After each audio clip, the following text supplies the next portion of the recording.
particules, il y a ici un retour à l'atomisme. Enfin, l'essentiel, je crois, dans tout ça, c'est que maintenant, Newton énonce les propriétés de l'espace et du temps, et que cet espace et le temps vont constituer un univers et vont constituer le cadre immuable, dans ce cas, de toute la physique. Et cette physique newtonienne aura extraordinairement de succès pendant 2 siècles. Elle restera très efficace jusqu'à ce que, à la fin du XIXe siècle et au XXe siècle, on s'aperçoive non pas de difficultés de fonctionnement, c'est-à-dire cette physique marche très bien pour décrire, pour prédire tout ce qu'on observe, mais de certaines difficultés conceptuelles qui vont aboutir à une nouvelle théorie, ou plutôt 2 nouvelles théories de la physique, à savoir la relativité restreinte en 1905, la relativité générale en 1915, d'une part, et ensuite, un peu plus tard, quelques décennies plus tard, la mise en place de la physique quantique.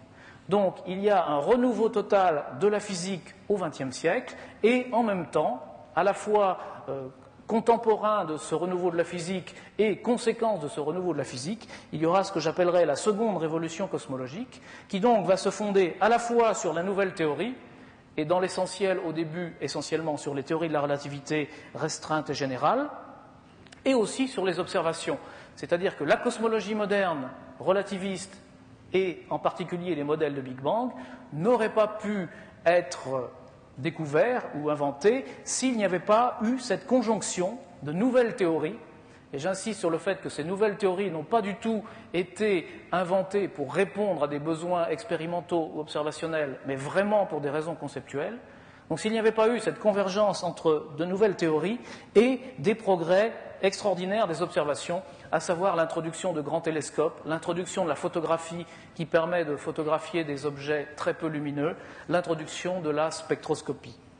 Donc une conjonction absolument remarquable entre théorie et observation qui va permettre une suite de progrès dans le début du siècle.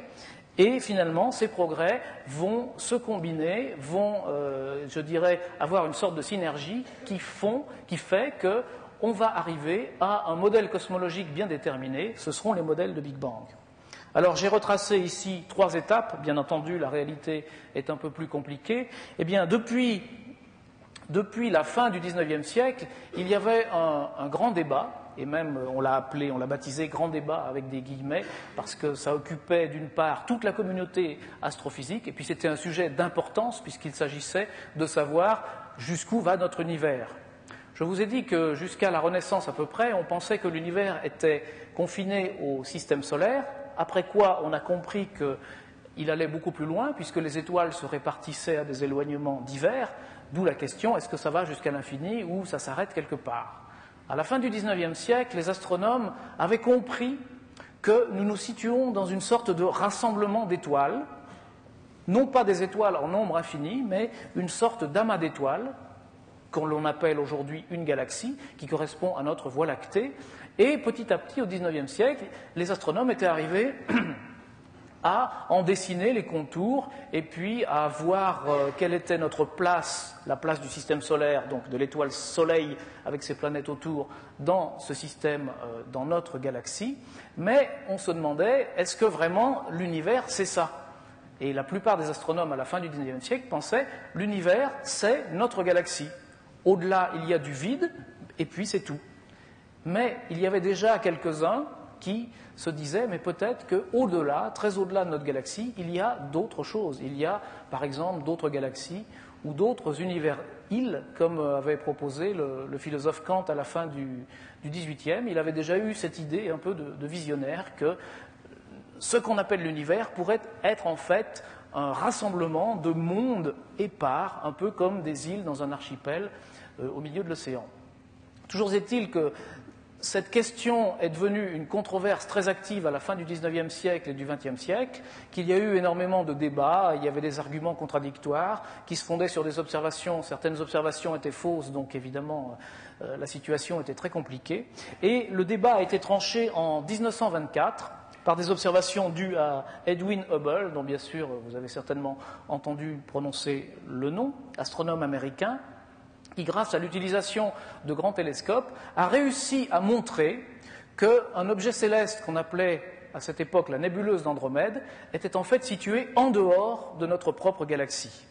Donc, puisqu'il avait prouvé qu'il y avait quelque chose en dehors, et même très loin en dehors de notre galaxie, ça voulait bien dire que l'univers dépassait notre propre galaxie.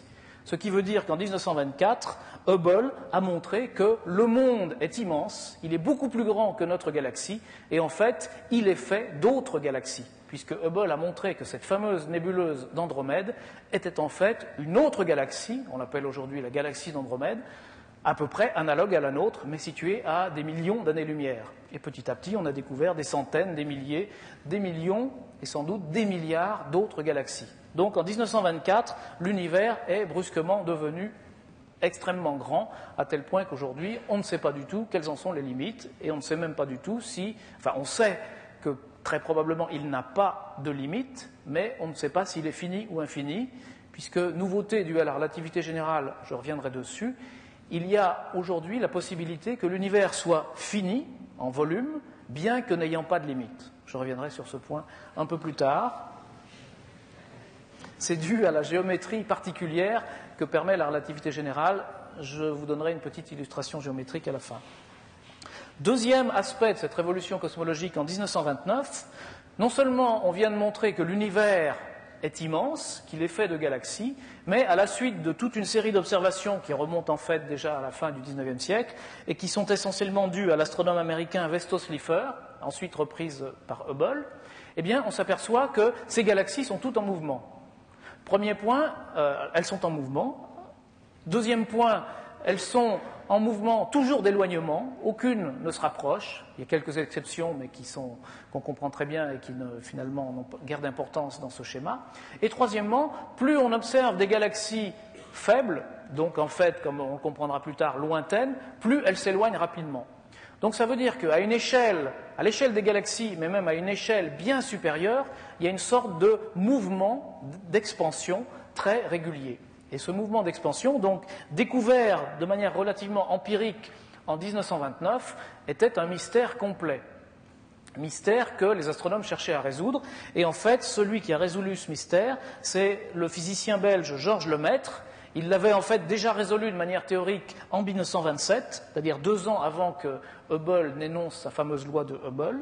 Il avait en effet montré que les solutions de la relativité générale, les solutions du problème cosmologique dans le cadre de la relativité générale, c'est-à-dire de savoir si on admet cette théorie qu'est la relativité générale, qu'est-ce qu'elle nous dit sur la structure de l'univers, sur sa structure géométrique, sur son histoire, sur son évolution? Eh bien, ce qu'avait montré Lemaître, c'est que, à partir des équations de la relativité générale, on en déduit que l'univers doit être soit en expansion, soit en contraction. Et comme il avait entendu parler des premiers résultats observationnels de Slipher, il avait compris que ces résultats voulaient dire que l'univers est en expansion. Mais il avait publié ces résultats donc en 1927 dans une revue belge que personne ne lisait, donc personne n'était au courant. Et en 1930, en 1930 surtout, les astronomes qui n'étaient pas au courant de cet article de Lemaître se demandaient bien ce que voulaient dire ces résultats. Et en 1931, à la suite de toute une histoire où Georges Lemaître a envoyé son article à son ancien professeur Eddington, qui finalement l'a publié et en a fait la publicité, tout le monde se rend compte que les résultats de Lemaître expliquaient parfaitement cette expansion. Et pour être complet, il faut signaler que le russe Alexandre Friedmann, en 1922, avait trouvé les mêmes solutions de la relativité générale.